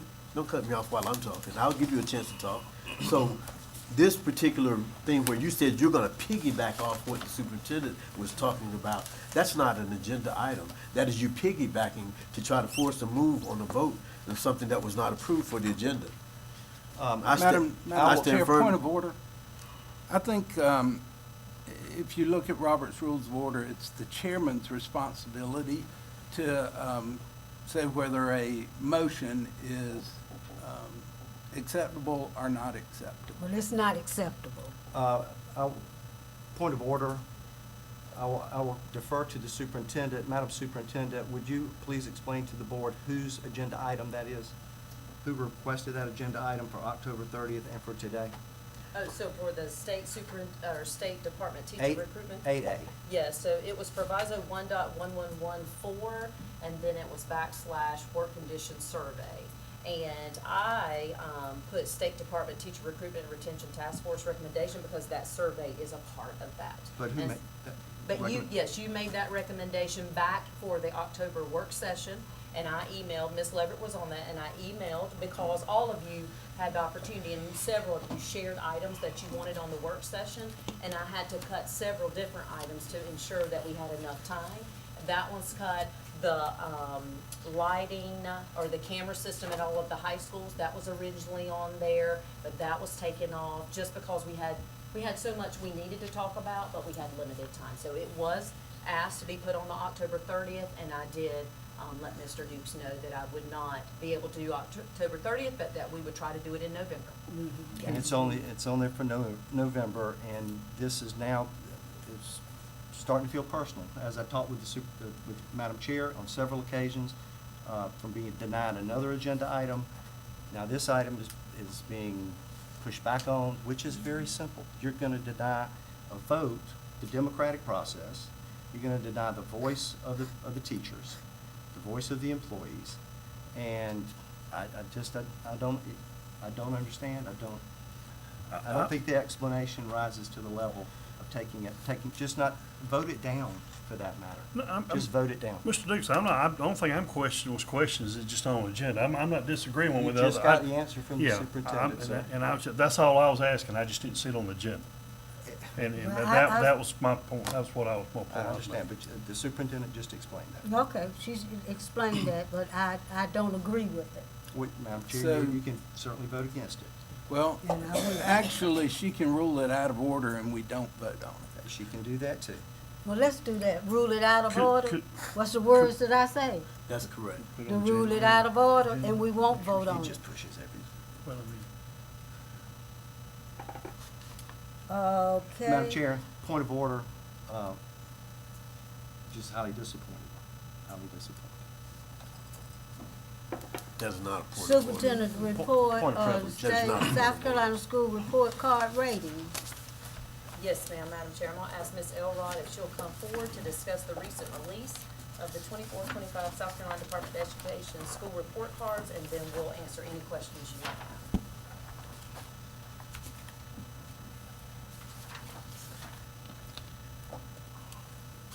Good evening, Madam Chair, distinguished members of the board, Dr. Kelly. Tonight I will provide a concise overview of the final report card ratings that were posted during the first week in November, as has been referenced earlier tonight. These scores were shared with you by Dr. Kelly in email format during that time.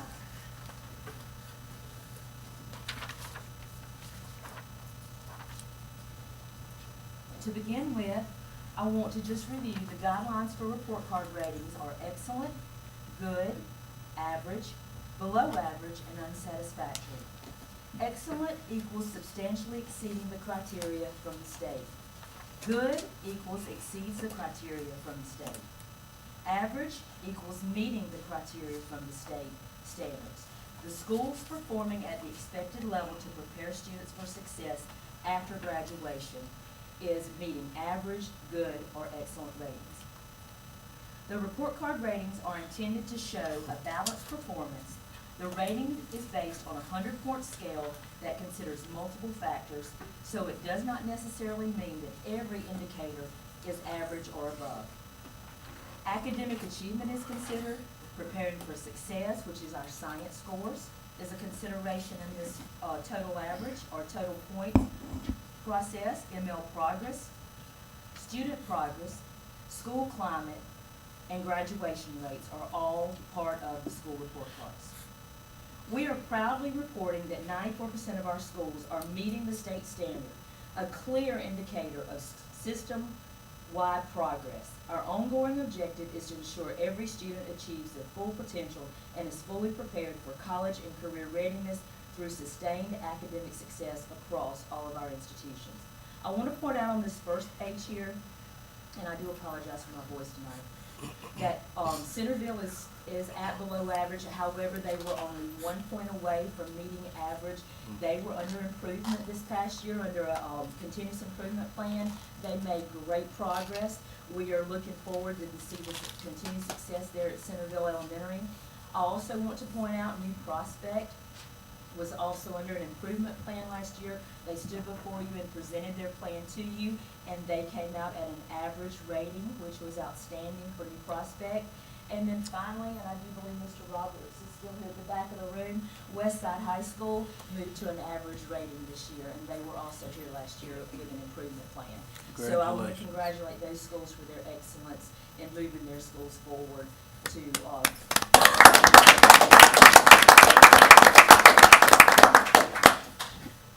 at this time, I just wanted to give a quick, concise overview. As I said, Dr. Kelly presented this information to you. If you have any questions, we'll be happy to answer those questions.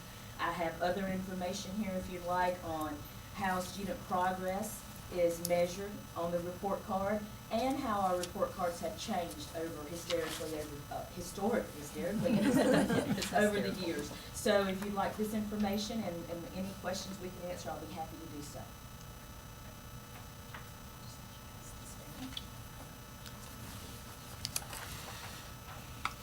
There's several things to place for the teacher. Can we pass these down? If you have extra, yes, sir. I'm just passing a few out at a time.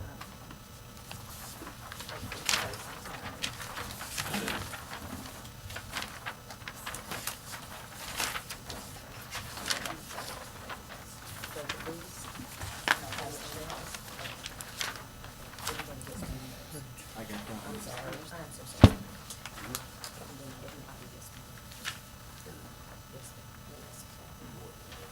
Price, I don't know if I have that one, do I have just dates on it? You should have one that talked about student success indicators, and then also the historical changes in the report card ratings. Yes, ma'am. And I'm always a phone call away if you have any questions, or I can walk you through any school's specific data.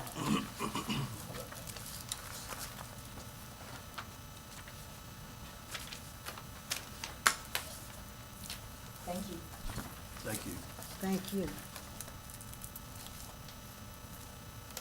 Monthly financial reports. Madam Chair, Ms. Hurd will come forward to present the monthly financial reports. Tell me something good. Money.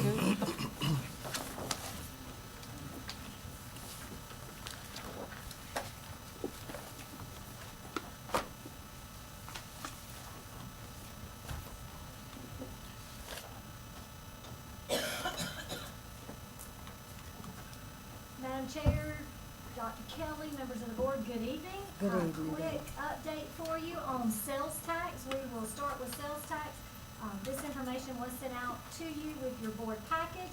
If you see the highlighted information on the screen, that is the current the current month's allocation, which what we received at the end of October for the month of August, and that is $1.39 million. You can see that it's about $36,000 less than the previous month of $1.356 million.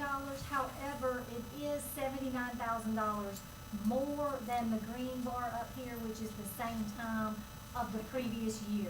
So again, 1.39, I know we're saying it's a little less than the previous month, but it is very high as compared to our previous year allocation. So again, sales tax is coming in very strongly for us. Any questions on sales tax? It's All good right. news. I'm sorry? Good news. That is good news, yes. Just go ahead and renew it. That would be great if we could just go ahead and approve that right now. We'll just keep on going for the next 15 years, and help our taxpayers with their debt relief, and continue to help all 5 school districts with the projects that we're able to do. 2030, I'm correct, is that? Yes, sir. Okay. It ends in Somebody asked about that, I told them. February 28th of 2030. Okay. is when it ends. All right, so for our monthly financial statements that you have, again, just what we do is look at the current month last year versus the current month this year, and then over to the right, it is the year-to-date through October 31st of 24, and year-to-date through October 31st, 2025. So you can see that our current year fund balance decrease has increased. So we are negative more at this point this year than we were last year. That is not concerning to us yet. This is the time of year that we have expenses and we don't have our property taxes coming in yet. A lot of school districts have to borrow what they have to get money called TANs, tax anticipation notes, just to fund their operations until property taxes start coming in strongly. In really December, we get some money in November. The bills are sent out October 15th by the county. Folks start paying them. We get allocations on the 15th and the 30th of each month. So the first time we could get a payment would be after October 30th. So, you know, if some early bird gets the worm, gets your bill and pays it, we might get a little bit in November, but we're still working in October. So chances of, property taxes from your residents are very slim since they went out in October. If this still looks like this in February, then we will definitely be talking about what we have going on. But if you look down and just kind of look at the month, the second column is the current month. We are slightly behind last year. Again, just probably a timing issue. Don't get too worried about that yet. Kind of the same thing. We're about $600,000 less in our property tax collections year to date. And I know you're like, Amy, you just told me we're not getting stuff. Why do we have 3.2 million? This is a lot of vehicle taxes. Obviously, those come throughout the entire year, boat taxes, airplanes, every other funds that we get taxed on. We have those, but our property taxes for our residents, most of that money comes in December and January. Ms. Hurd, may I ask you a Sure. question? It's probably gonna step on toes. Okay. I frequent Lake Hartwell quite a bit. The houseboats don't have South Carolina stickers on them, numbers. Do they not pay property tax on those, or Not if it doesn't have the South. how do they sit in our waters, and who enforces that? That would be DNR. Okay. Who's paid by the state? Mhm. I mean, I just see them out there all the time, but none of them have, I mean, I just renewed mine. And I just curious, because I know, is that boat tax, was that approved, or is it still, It's still in the works. it's still in the works, but it was not approved? Not yet. They're still talking about it. Okay, I mean, I know that would eliminate, I just, for years I see those out there, none of them have South Carolina numbers, registrations, or Are anything. they, property, They're sitting in the water. residents? Like a If it second has a bathroom, resident? if it's a houseboat and it has a bathroom, it is a second residence. That's So the they'd be limit. taxed at 6%. 6%. Yeah, I mean, I just, It's If the same there's- thing if you go to our schools and you watch children get dropped off at the beginning, how many cars do not have a South Carolina tag on the back of them? or work trucks. Come out of state. But I mean, I'm talking about local companies, I mean, well, Duke Power, all there say North Carolina, I mean, I'm sure there's a reason for that. But I just have always seen all the, and I'm sure I'm gonna get a phone call too from a couple of my clients that got houseboats out there, but I just wonder they don't. They're gonna think you turned them in. Well, I pay mine on my boat. Yes. We do actually have a county meeting on Thursday with the finance folks and the treasurer, auditor, assessor, the municipalities and the county finance folks. We meet, and the county folks are very, very interested in the boat tax. So they've been keeping up and Okay. actually meeting with legislators. So I'll see if they have an update. If they do have an update on where we stand, what is going to happen in the legislative session starting in January, then I'll have Dr. Kelly, I'll give Dr. Kelly a heads I mean, up. overall scheme of things, there's probably not that many houseboats out there, but I just, It's money yeah. that we'll be happy to take off anybody. So if we keep looking down through here, you can see the investment income is a little decreased this year over last year. But if you look down at the bottom, that is completely anticipated because last October, our investment rate was 5.03%, and now it's at 4.32. Now, I don't know about any of y'all, but I'd love that for my personal bank account, 4.32. So I think the district is getting a really good deal with our money. That is through the local government investment pool. It's available for all municipalities. And it's pretty risk-free, correct? Yes, sir. It meets all the state regulations. We have it collateralized, and all our money is very safe. Again, just our revenue is slightly higher this year as compared to last year, but our expenses are also higher than the same time last year. So really, again, this is a time of year where all our expenses are coming in. Some of our state revenue started in October, so that is helpful.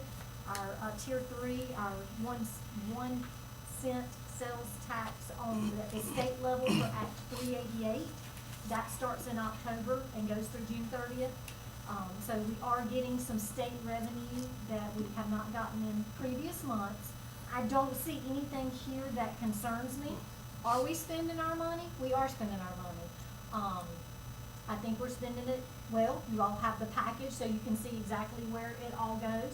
Some of the reasons why we have a fund balance increase So far, year to date, is we were much more aggressive on our revenues last budget season than we have been in the past, and we increased our expenses.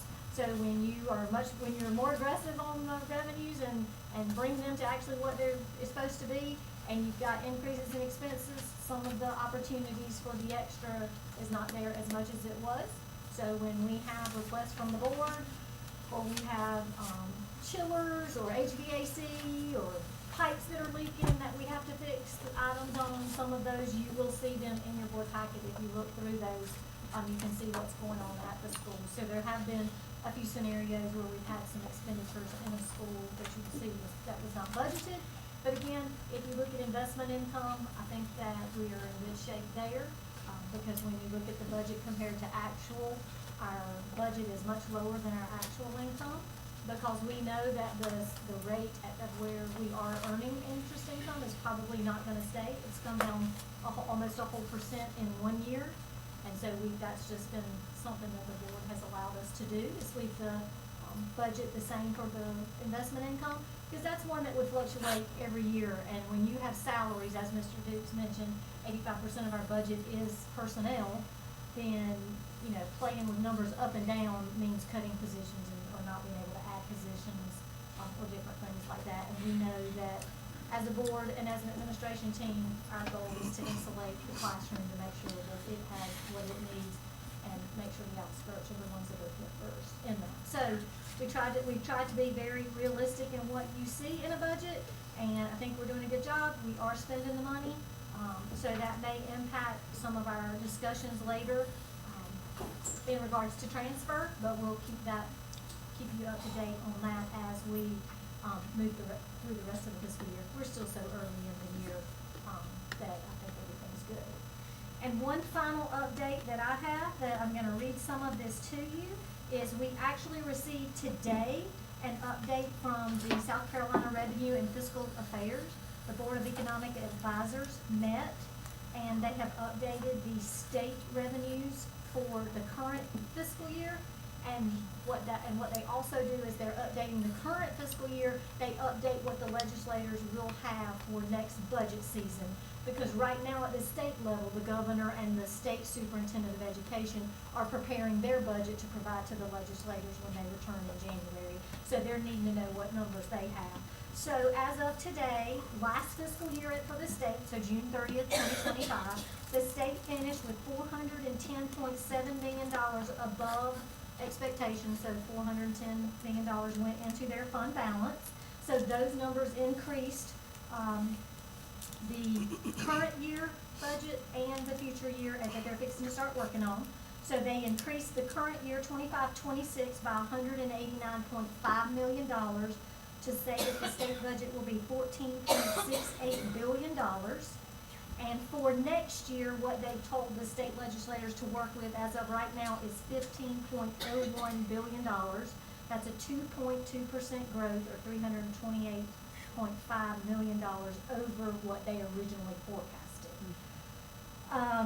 They're saying that the legislative outlook for budget still remains positive, and so they're expecting a budgetary surplus of $600.8 million for the year that we're in right now. And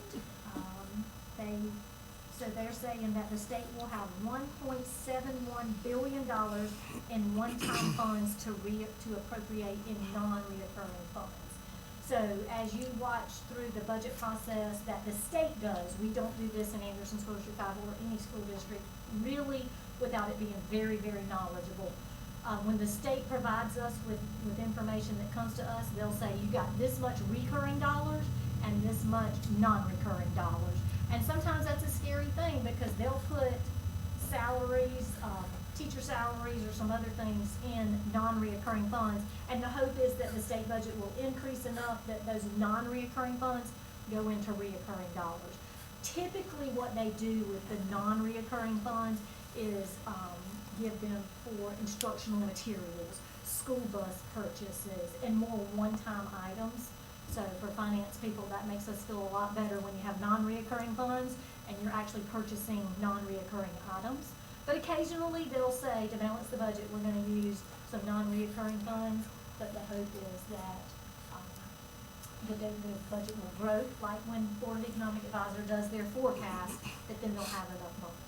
So, that is not a practice that we have. We may have, we have in the past had to do unbalanced budgets. That's kind of ultimately a non-reoccurring budget, if we don't balance, but that's not a practice that we like to do.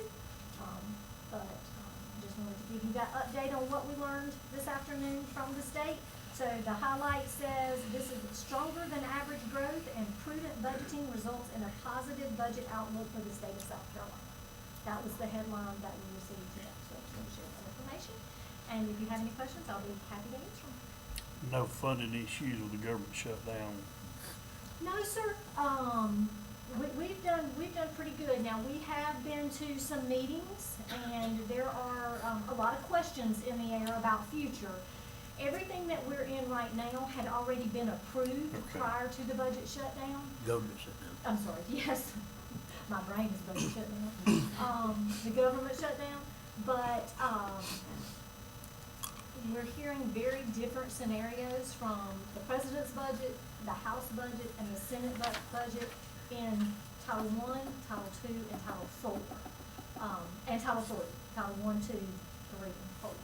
To the point of some of them in both the president and the House budget is zero for future.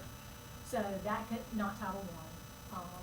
Title I in different budgets are taking major cuts, but there are some of our federal funds that have zero projected budget for future years. But then when you look at the House version and the Senate version, they don't say zero. So we really just don't know exactly where they're gonna fall out yet. I can tell you that our Title I budget took a cut the current year that we're in right now, as well as our IDA is going to. I was just in a meeting last week with both the state federal Title I folks and the IDEA folks. And they're both just kind of telling us to put our seatbelt on, and it's maybe a wild ride until we figure out exactly what's going on. But it's like what we've talked about in before. Title I is a pot of money that we get, and if our poverty goes up, we don't get more money. That's really hard for budget folks because we like to do everything on a per pupil ratio. So we allocate everything out to the schools and the students by per pupil. More students you have, the more money you get. So, my brain is the more poverty we have, the more Title I schools we have, the more money we should get from the federal government. And that's not the way they allocate it out. They give us $3.2 million, and if every one of our schools were a Title I school, we would get $3.2 million. If one of our schools was a Title I school, we get $3.2 million. So that's very hard for us. We try to be very strategic. April 1st is the date. That is the magic date with the federal government on who has to be titled and who doesn't. Our district has always chosen to only serve the districts that to serve the schools that meet the 75% requirement, because we do have so many schools and we only have an allotted pot of funds. So we're being very strategic about the funds that we have due to the cut and due to the fact that our poverty continues to increase, not knowing exactly if additional schools will have to be added or not. So we are very much, Mr. Price, watching the federal government. The shutdown did not impact us, because that particular budget runs through September 30th, so we're still claiming off last year's money. And again, we knew the cuts that we were gonna get already for the 25-26 federal budget. It's the next year's federal budget that we really are watching, which would have hurt, which we'll talk about during next year's budget cycle. The money that provided us to provide free lunches for all students. That USDA, and that's a grant, that's kind of guaranteed, or? Well, what happens with that is there is a calculation that we have to do, and they determine it based on our poverty level as to how much money we get. And then what Quentin and his team has to do is determine, will we get more participation and more money from BNCEP than we would by taking just the federal dollars from folks that meet the free and reduced and then charging And so sometimes certain schools, we may lose money in on their culinary department. Your more affluent schools would take one that probably has our lowest poverty, let's say, I think Midway has our lowest poverty rating in schools. We probably lose money in culinary there, but we make more than 100% at a Nevitt Forest that has high poverty. So it washes out for us to still be profitable to give everybody free lunch. Okay. And so when we do that, we do it on a 4-year cycle to look at. So we, I know the board just approved that this fiscal year. Okay. So we've got 4 years of that, so we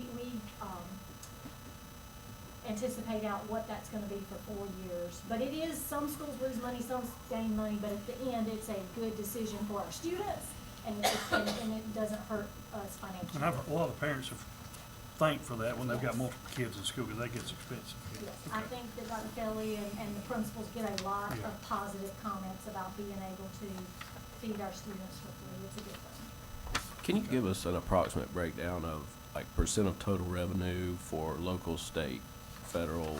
Is it 50% local, 40% state, 10% federal, something like that?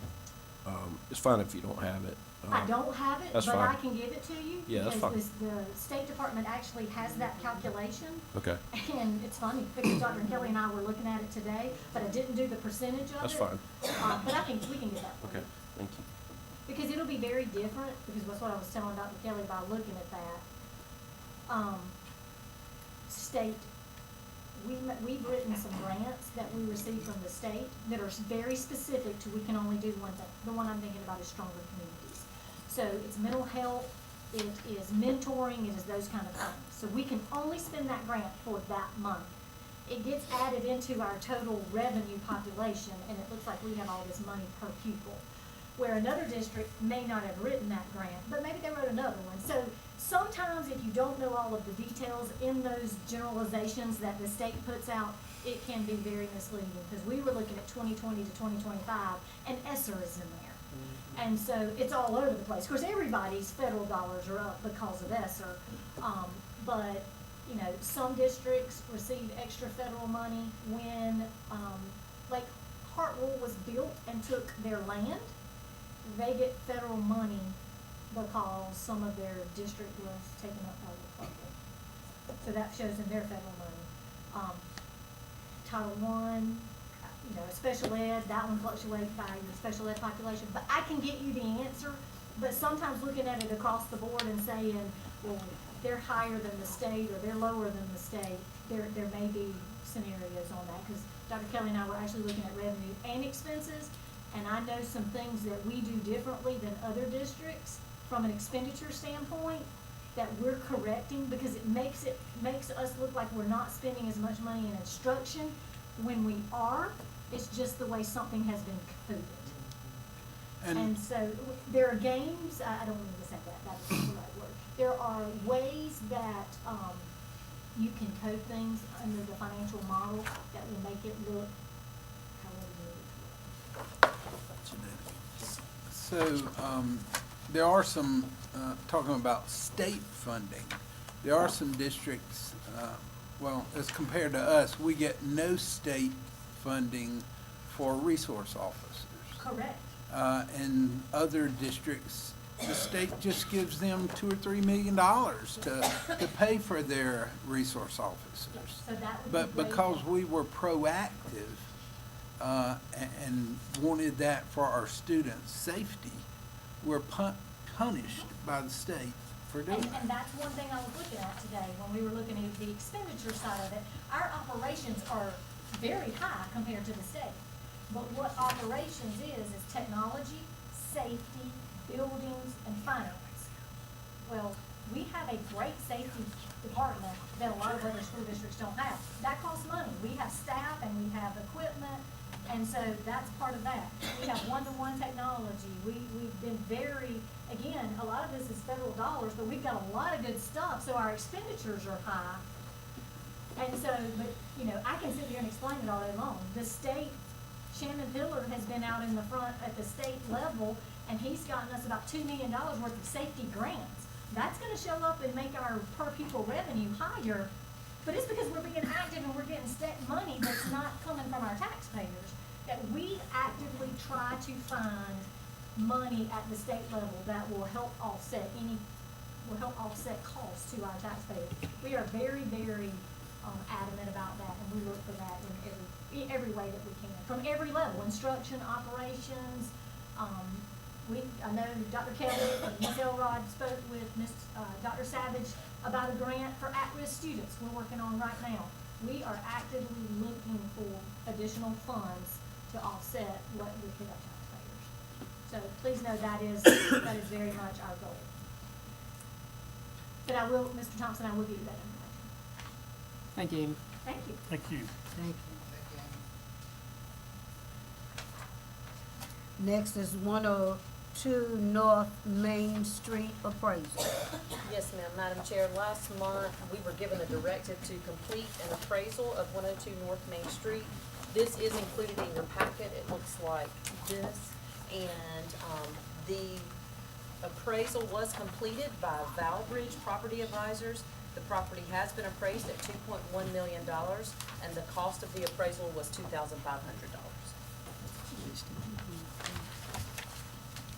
Midway Elementary property easement. Yes, ma'am. So the Department of Transportation has reached out, and Mr. Crittenden, can you put that picture up for them to see? And as he's doing that, the Department of Transportation has requested a temporary property easement for Midway Elementary School. They are preparing to bid a project that will add additional sidewalks. And it's not that one, Mr. Crittenden, it's a picture, and you have it in your packet as well. That picture, yes, sir. So it is, if you'll see, they are preparing to bid a project that will add additional sidewalks to both sides of the school's driveway.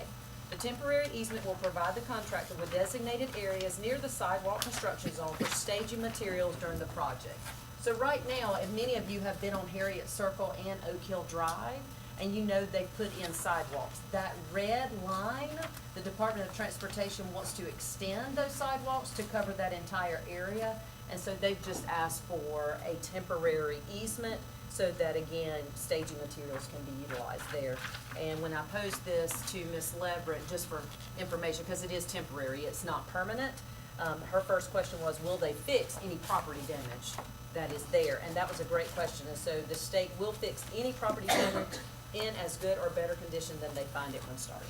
So just wanted to give you an update on that. So if you see construction materials there, that's what's happening. So,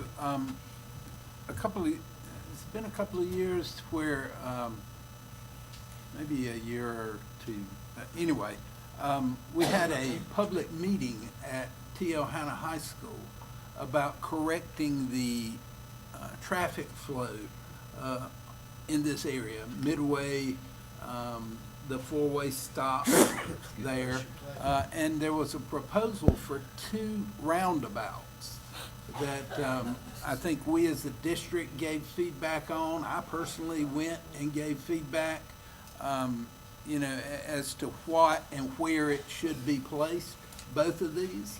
And it was told to us at that time that it was set up to move quickly. Because if you've been to that area now, traffic is backed up for half a mile or more at 5:30, 5:15 to 6:15. The traffic is awful. And the more houses that build, the worse that traffic is getting.